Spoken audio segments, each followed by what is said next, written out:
Doctor Mohammad Yunus আমাদের সাথেও যে প্রতারণা করেছে তার জন্য অবশ্যই আমরা তার ওপেন সমালোচনা করি, কারণ আজকে তিনি তিনটা দলকে ইস্টাবলিশ করে যাচ্ছেন, এই ক্যাটাগরি করে দিয়ে যাচ্ছেন, আর আমরা বিসি ক্যাটাগরি হয়ে গেছি।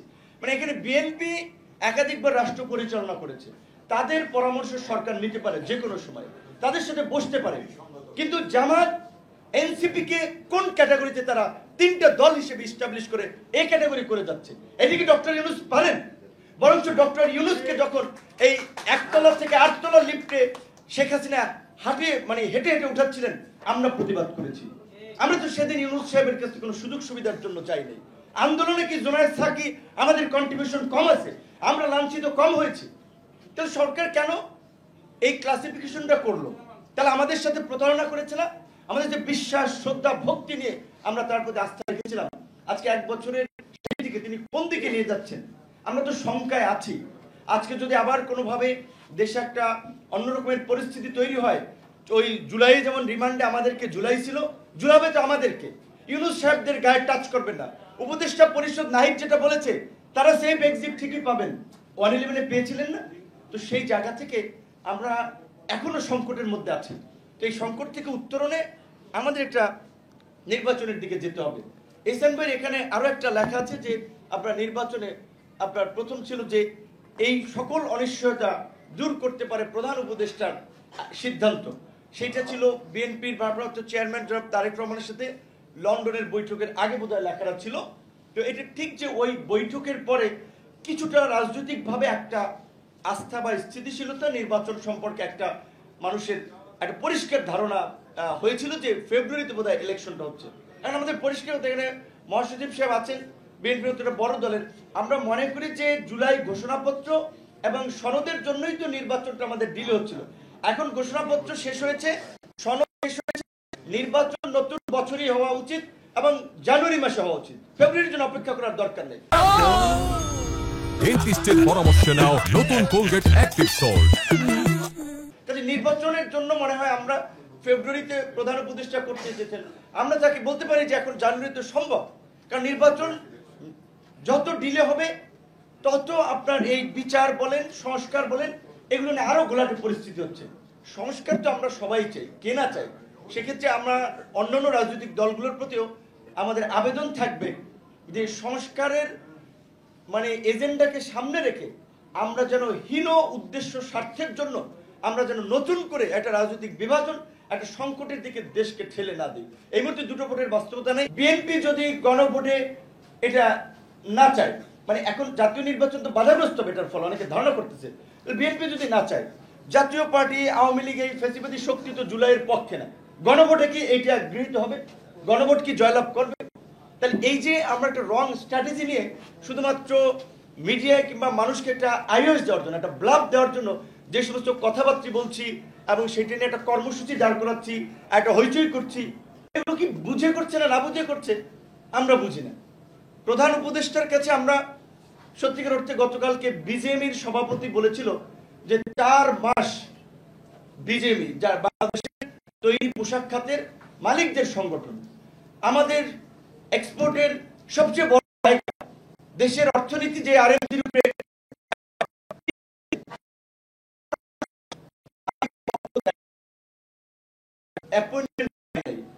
অথচ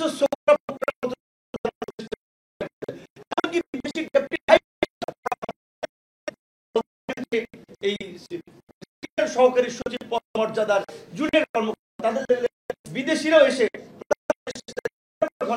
করে যায়, আর আমাদের অর্থনৈতিক চাকাকে যারা ধরে রাখছেন, ব্যবসা বাণিজ্য, শিল্প কারখানা, তারা 4 মাস সময় পান না। এমনকি আমরাও অনেক ক্ষেত্রে মতামত দিতে গেলে সেক্ষেত্রেও অনেক ক্ষেত্রেই দলকে দেখে বিএনপির সাথে অন্যদেরকে মিলালে হবে। আপনি কি প্যারালাল করতে চাচ্ছেন যে তারা বিএনপির প্যারালাল? এটা কি বাস্তব? তাহলে আপনারা এই যে প্রতারণা করছেন, এর জন্য আপনাদেরকে জবাবদিহি করতে হবে। সর্বশেষ একটা কথা বলে শেষ করব, এটা কথা বলার কথা না, তারপর বলতে হচ্ছে যে আমরা আওয়ামী ফ্যাসিবাদের বিরুদ্ধে আন্দোলন সংগ্রাম করলাম, বারবার রক্তাক্ত হয়েছি। মির্জা ফখরুল সাহেব, আপনার নিশ্চয়ই মনে আছে, অনেক মিটিংয়ে বলেছিল যে আমাদের তরুণরা কোথায়, আমাদের তরুণদেরকে বেরিয়ে আসতে হবে, তরুণদেরকে দেশের জন্য রাজপথে নামতে হবে। সেই তরুণদেরকে রাজপথে নামানোর জন্য তরুণের চৈতন্য বোধ জাগ্রত করার জন্য কিন্তু আমরা হাল ছাড়ি নেই। কিন্তু এই পরিবর্তনের পরে কি পেলাম? সেই ফ্যাসিবাদের চেয়েও নির্মম নিষ্ঠুরভাবে আক্রান্ত হয়েছি ডক্টর ইউনূসের সরকারে। আমি আজকে বলছি যে এখানে যে আমি সিনিয়র রাজনীতির সাক্ষী রেখে যেদিন জুলাই সনদ স্বাক্ষর হয়েছে সেদিনও মির্জা ফখরুল ইসলাম আলমগীর সাহেবের উপস্থিতিতে প্রধান উপদেষ্টাকে বলেছিলাম, শেখ হাসিনার আমলেও এইভাবে আক্রান্ত হই নাই, আপনার সরকারের আমলে যেভাবে আক্রান্ত হয়েছি। আপনারা বিচার বিভাগীয় তদন্ত করেছেন, এই ঘটনার বিচার করতে হবে, অন্যথায় এই ঘটনা অনেকের সাথে ঘটবে। কাজে আমরা চাই এই মানবতা বিরোধী অপরাধের কারণে 15 জেনারেলকে বিচারের মুখোমুখি করা হয়েছে, সমস্ত জল্পনা কল্পনার অবসান ঘটিয়ে। কারণ অনেকেই মনে করছে যে আর্মির লোক, তাদেরকে হ্যান্ডকাপ পরানো যাবে না, জেলে নেওয়া যাবে না। কেন ভাই? এই প্রায় 2 লক্ষ 1.5 লক্ষ আর্মির প্রতিনিধিত্বকে এই 15 জন কালপ্রিট করে তা তো আর্মিকে কলঙ্কিত করেছে। রানিং জেনারেলরা, সার্ভিং অফিসাররা বরঞ্চ তাদের বিচার দাবি করছে। সুতরাং এই 29শে অগস্টের ঘটনা যারা ঘটিয়েছে, তারা এর সাথে যারা জড়িত, তাদেরকে অবশ্যই বিচারের মুখোমুখি করতে হবে। অন্যথায় আমরা উপদেষ্টাদেরকে এবং প্রধান উপদেষ্টাকে একটা কথাই মনে করিয়ে দিয়ে শেষ করতে চাই, শেখ হাসিনার মতো এত প্রভাবশালী শক্তি, ভারতের মতো একটা উদীয়মান সুপার পাওয়ারের সমর্থন থাকার পরেও কিন্তু পালিয়ে যেতে হয়েছে। বাংলাদেশের ইতিহাসে প্রধান বিচারপতি ক্লিন শেভ করে আপনার মানকি টুপি পরে কিন্তু এখান থেকে পালিয়ে গেছে, বাইতুল মোকাররমের ইমামও। এই তরুণদের একটা অংশের প্রতিনিধিত্ব হলেও আমরা করি। এখানে আরেকটা কথা আছে যে এহসান ভাই লিখেছেন, এই কথাগুলো অনেকে বলে না যে ছাত্র ঐক্যে ফাটল কেন? যে এই ছাত্র তরুণরা নিঃশর্তভাবে আন্দোলন সংগ্রাম করেছে। আমরা সাকিব ভাইও বলেছি, একাধিক মিটিংয়ে প্রধান উপদেষ্টাকে বলেছিলাম, এনসিপি বা এই কি বাক্সাস বৈষম্য বিরোধী ছাত্রদের লেন্স দিয়ে আপনি গোটা ছাত্র সমাজকে দেখবেন না। ছাত্রদল একটা বড় সংগঠন, শিবির একটা সংগঠন, ছাত্র অধিকার, ছাত্র ফেডারেশন, ছাত্র ইউনিয়ন, এরকম অনেক ছাত্র সংগঠন আছে। আপনি সব ছাত্র সংগঠনের নেতাদের একদিন চা খান। আপনি তো বাইরের ইউনিভার্সিটিতে গেলে ফরেনার স্টুডেন্টদের সাথে, ইউথদের সাথে গল্প করেন, সোশ্যাল বিজনেস নিয়ে ইন্টারাকশন করেন, সেমিনার করেন। তো দেশের তরুণদেরকে আপনি একটা দিন ডেকেছেন, শুধু এনসিপির ওই গুটি কয়েক ছেলেদেরকে এম্পাওয়ার করেছেন, আর গোটা ছাত্র সমাজকে আপনি বিচ্ছিন্ন করে দিয়েছেন। ছাত্র সমাজের সাথে প্রতারণা করেছেন, তাদের অবদানের প্রতি আপনি অসম্মান দেখিয়েছেন। এহসান ভাই যেটা বলেছিল যে ছাত্রকে ফাটল কেন? ফাটল ডক্টর ইউনূস ধরিয়েছে, ফাটল এই সরকার ধরিয়েছে। এনসিপি বা এই বৈষম্য বিরোধী আন্দোলন তার একটা কিংস পার্টি করতে গিয়ে সবাইকে এক্সক্লুড করে দিয়েছে। দেখেন এই ছাত্ররা সবচেয়ে শহীদদের সংখ্যা সংগঠন হিসেবে যদি ধরেন, ছাত্রদল সেই তালিকায় বড় সংগঠন থাকবে, শিবির, অন্যান্য সংগঠনগুলো। তাদের সাথে তরুণদের আন্দোলনের ফলে এত একটা ঐতিহাসিক পরিবর্তন হলো। একদিন প্রধান উপদেষ্টা তাদেরকে ডেকেছেন, তো আমরা শেষ বেলায় এসে অনেক দুঃখ, অনেক ক্ষোভ বলতে পারছি না, কারণ ছুঁচু উপরে ফেললে তো বুকে পড়ে, এই জন্য অনেক কথা বলি না। কিন্তু তারপরে আমার কিছু কথা বলতে হয়, কারণ ওনারা যেই দিকে এখন নিয়ে যাচ্ছে, এখন সংখ্যা আছে। এখন আমি প্রতিনিয়ত এই বাড়ি ফেরার পথে, আমার সাথে তো পুলিশি প্রোটোকল নাই, আমার তো লাইসেন্স করা পিস্তল নাই।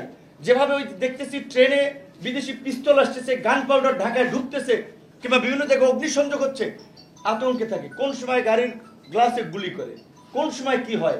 কারণ এই গত 1 বছরে আইন শৃঙ্খলা বাহিনীর দুর্বলতার কারণে, সরকারের দুর্বলতার কারণে এই পরাজিত ফ্যাসিস্ট শক্তি নানান ধরনের নাশকতা শুরু করছে।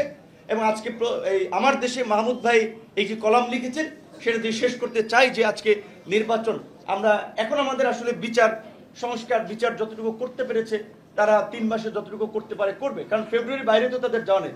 এখন ওদের নির্বাচনটা কিভাবে সুষ্ঠু করা যায় সেই বিষয়ে ফোকাস দিতে হবে। সেক্ষেত্রে এই আইন শৃঙ্খলা বাহিনী দিয়ে নির্বাচন কতটুকু সম্ভব সেটা বোধহয় আমাদের ভাবতে হবে। এইখানে গোপালগঞ্জ, ফরিদপুর, খুলনা এরকম কিছু এলাকা আছে যেগুলা, আমি ওই এলাকার মানুষের প্রতি রেসপেক্ট রেখেই বলছি, আওয়ামী লীগের সন্ত্রাসীরা এইরকম কিছু এলাকায় আস্তানা গেড়েছে, যেটা গোপালগঞ্জ এনসিপির নেতৃত্বে আমরা দেখলাম।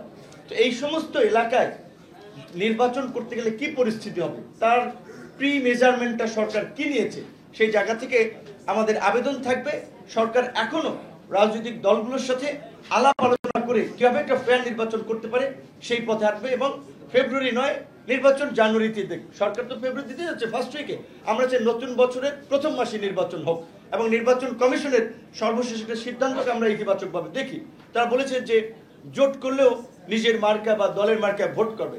ছোট দলগুলো বাংলাদেশে বিকশিত হয় নাই, বা আমরা যে এককেন্দ্রিক রাজনীতির আমরা বিকেন্দ্রীকরণ চাচ্ছিলাম, আমরা যে পাওয়ারের ডিসেন্ট্রালাইজ চাচ্ছিলাম সেটি কিছু নেতৃত্ব বের হয়ে আসার দরকার। সেই জায়গা থেকে এটি একটা ভালো পদ্ধতি হতে পারে যে দলগুলো তার নিজের মার্কা নির্বাচন করবে। 60টা রাজনৈতিক দল নিবন্ধিত, নিজের মার্কায় যদি নির্বাচন না করতে পারে তাহলে এই নিবন্ধনের দরকার কি? সেই জায়গা থেকে আমরা এটাকে অ্যাপ্রিসিয়েট করি।